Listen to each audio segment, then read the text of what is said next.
Tidak ada yang benar-benar tahu di mana dunia berakhir. Peta modern berhenti di es. Namun peta-peta lama tidak pernah begitu. Di manuskrip yang disimpan jauh sebelum satelit, Antartika bukan digambar sebagai benua, melainkan dinding. Lingkaran putih raksasa yang mengurung sesuatu di tengah dunia. Bukan untuk menahan laut, bukan untuk menahan manusia keluar, tetapi untuk menahan sesuatu agar tidak kembali. Perjanjian Antartika disebut sebagai kesepakatan damai. Tak ada militer, tak ada kepemilikan, tak ada eksplorasi bebas. Aneh, karena manusia selalu berlomba menaklukkan segalanya kecuali tempat ini. Pilot melaporkan kompas berputar tanpa arah. Kru kapal melihat garis hitam di cakrawala yang tidak pernah mereka dekati. Satelit sipil kehilangan resolusi saat menyorot terlalu dekat.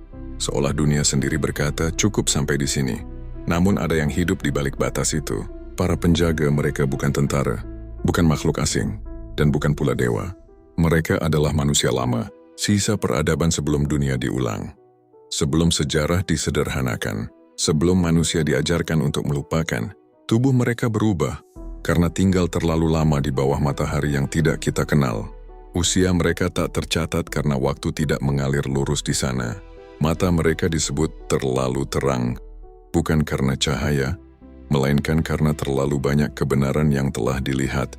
Tugas mereka satu, menjaga gerbang. Karena tembok Antartika bukan sekadar es, ia adalah penyegel realitas. Apa yang disegel bukan dunia baru, melainkan dunia yang lebih tua dari manusia itu sendiri. Retakan tidak ada gempa, tidak ada peringatan. Namun suatu hari es itu berbunyi dari dalam. Bukan retakan keras, melainkan bisikan, suara yang memanggil nama manusia, dengan intonasi keluarga, dengan bahasa yang tidak lagi dikenal, namun terasa akrab seperti mimpi masa kecil. Anjing-anjing kutub menolak berjalan, peralatan mati tanpa sebab.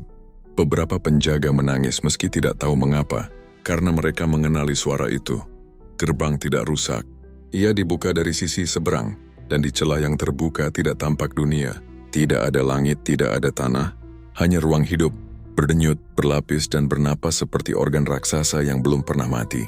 Yang mengetuk ketukan itu tidak datang ke telinga, ia datang ke saraf.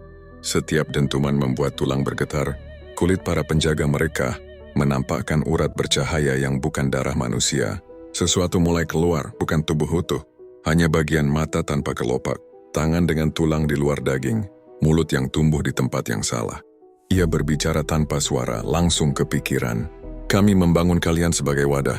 Para penjaga tidak diserang. Mereka diaktifkan. Postur mereka berubah, wajah terbelah menjadi simetri asing. Mereka mengingat fungsi lama yang telah lama dikubur bersama sejarah. Ketukan berhenti. Karena gerbang tidak perlu diketuk lagi. Ia telah mengenali rumahnya. Setelah gerbang terbuka, langit di atas Antartika terlipat ke dalam dirinya sendiri. Bintang-bintang berpindah, seolah takut disaksikan. Samudra berhenti bergelombang. Waktu tersendat, lalu mengalir ke arah yang salah. Mereka tidak datang sebagai pasukan, mereka datang sebagai konsep hidup. Bentuk mereka berubah setiap kali dilihat. Manusia yang menatap mereka tidak mati. Mereka disusun ulang tulang menjadi spiral. Organ tumbuh makna baru.